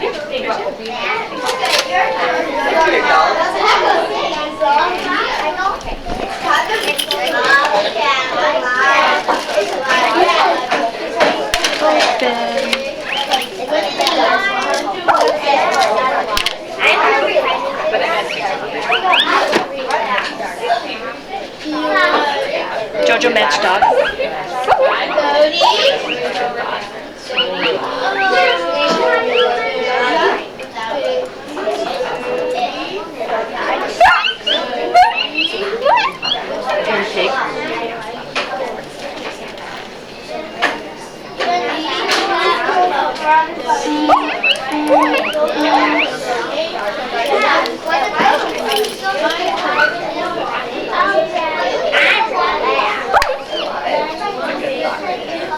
Keep going.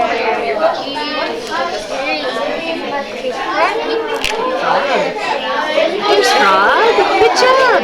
Keep going. Snake. Cat. Meow. Put away.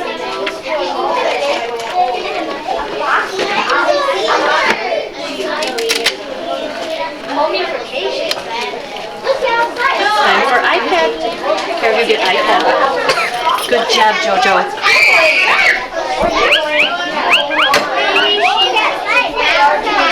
Is that a thought?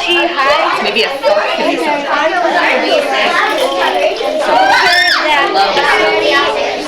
Jojo gets iPad. Nice job, buddy. You did great. What do you think he's thinking?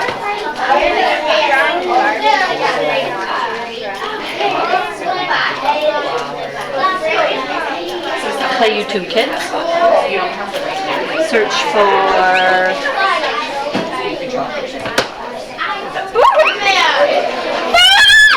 here comes YouTube Kids.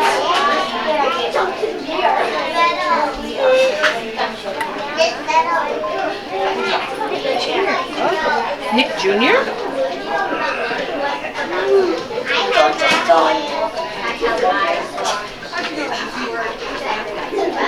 Nick Jr.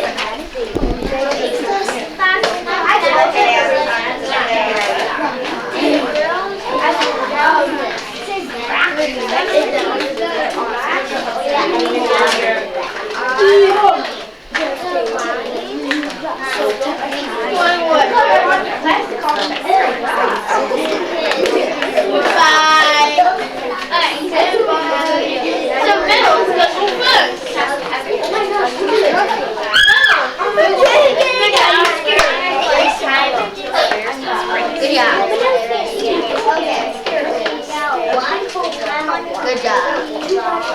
Yeah, let's talk about or this probably flat. That's what I said. I said, and the butt back. That is